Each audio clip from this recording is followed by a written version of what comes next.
It's chapters like these that just reinforces why I love Boku no Hero Academia so much. Tamaki, aka hero name Sun Eater. We get a lot of characterization and even development for this character in this chapter.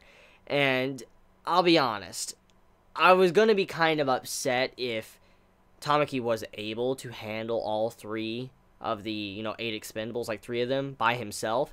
But now seeing this chapter and getting more details to his quirk, but also, just seeing what his name means and all that, it makes a lot of sense. And now I can see why he is able to probably fight all 3 of them by himself. And it's very hype, and the pacing of the chapter definitely works, because I don't think if it was for the brilliant pacing and the great way to just show off, Sun Eater's, actual quirk and character, I don't think this chapter would have been as good. It was really, bottom line, down to the pacing that made this chapter just so phenomenal. So, Sun Eater, his name, Tamaki's name, how he got Sun Eater. The name he got, now I understand. The meaning behind it makes so much more sense now. Sun Eater got his name thanks to Togata saying, "You're brighter than the sun." As we all know, Togata is a character that is bright. He's a guy that always smiles. He always has this shining light coming off him. You can just feel the happiness in the air when you're around this character. And because of that, he is the sun. And when he was talking to Tamaki like, "You are amazing, you need to have more confidence," or whatever, "you have a great quirk," basically, one of these days, you are going to overshadow the sun. You're going to be the Sun Eater. And it was kind of like Togata was saying, "You're my rival. You're someone that is ridiculous. Someone that can be insane in the future. One of the craziest heroes out there with a quirk ability." And what Togata is saying is very true. Because when you really look at this quirk ability and you think about it, Sun Eater's quirk ability is broken. It's broken. If you've ever read Terraformers, most likely you know about how OP some creatures can be if they're given to people. For instance, bugs, insects. Like, if we were able to harness the abilities of certain insects, we could become absolutely OP and ridiculous as, human beings.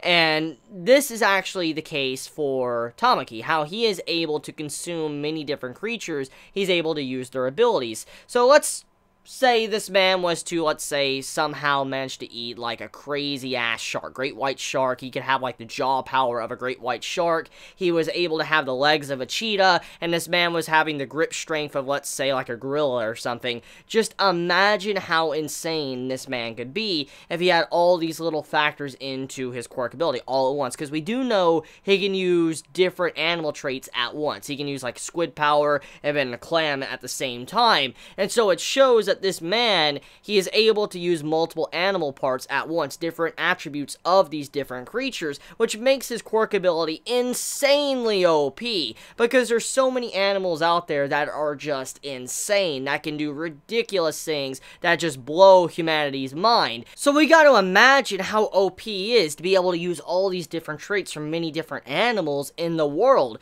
I mean, oh my god. So, I gotta say, his ability is definitely something that has so many possibilities. There's limitless possibilities that Sun Eater can do, and his name is very appropriate and very, very, very well done. Just the message behind it and the meaning, because he can definitely overshadow a lot of pro heroes in the future just because of how unique his quirk ability is and how powerful it is and the different situations you can use it for. So seeing him gain a little bit of confidence and trying to step up and trying to hold his own just proves that he's going through his own character development. He's trying to become a better person. He's trying to become a better hero. And once again, I need to express how much I appreciate Horikoshi doing stuff like this, because I really love how this man is willing to focus on side characters, support characters, and allow them to get some details, because there's just so many manga I have read over the years that just introduce these cool characters that are so unique in design or abilities, but they're never, showcased ever again. We never really get to see more about them or who they are. They're just there for like maybe one like chapter or an arc, and that's basically it. They're just thrown to the side, and I'm really happy Horikoshi isn't that type of writer. He's someone that uses all these characters. He's someone that develops these characters. He's someone that allows these characters to have a purpose in the series instead of just being there just to be there, and that is what's going on here. So just another perfect example of the glorious writing of Horikoshi and how he handles his manga series. So, let's talk about Aizawa for a second. So, many might not have understood this, because there's two ways I could take Aizawa in his ability to cancel other quirk abilities.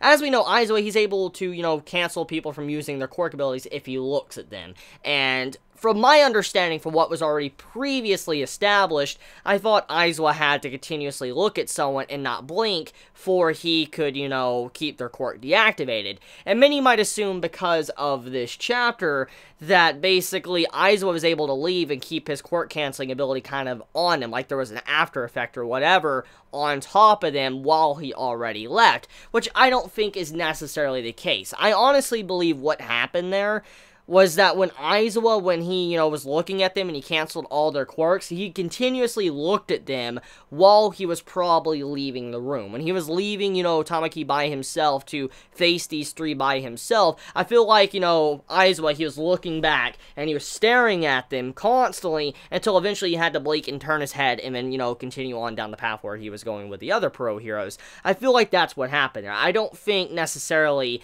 Aizawa probably has a lingering effect. I don't think it lasts for a couple of seconds, because from what was previously established, it seemed like, he had to continuously look at them. If he blinked, it's deactivated, and then on top of that, I mean, there could, and you know what, let's throw it out there.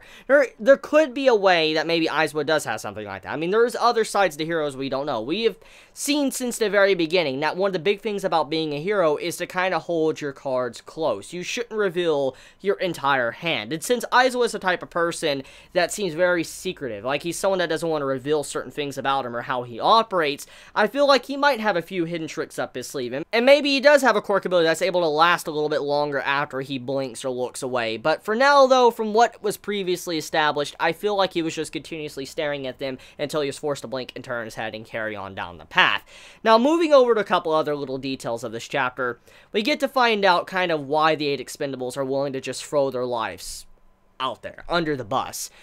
Basically, in a point in time in their lives, probably different situations, but led to the same point, they didn't really care much about their lives, their upbringing, and they just wanted to die. They had no purpose in life at all. And so when they were trying to die, eventually a hero came up and saved them. And to their surprise, they were in despair because they wanted it to end. But obviously, a hero wouldn't let that happen. A hero wouldn't want you to die or kill yourself. It'd probably take you to a hospital, seek medical help, or whatever. The hero wouldn't allow you to do something like killing yourself. And so it put the people in despair. They didn't know what they could do. And eventually you have it to where Overhaul, he met them, gave them a purpose, and basically recycled them. So he's saying like, oh, you could still die, but I'm giving you a purpose until you die.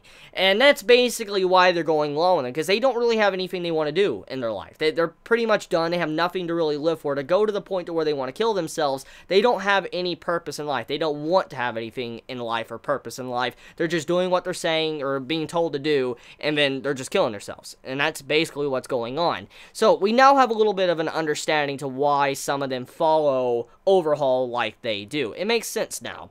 So, yeah, with that, that's basically the chapter of Boku no Hero Academia. You all have a wonderful day or night wherever you live. Thank you so much for all of you that commented or liked on this video. I do appreciate it, and it does help me out a lot. Please be safe. Chibi out.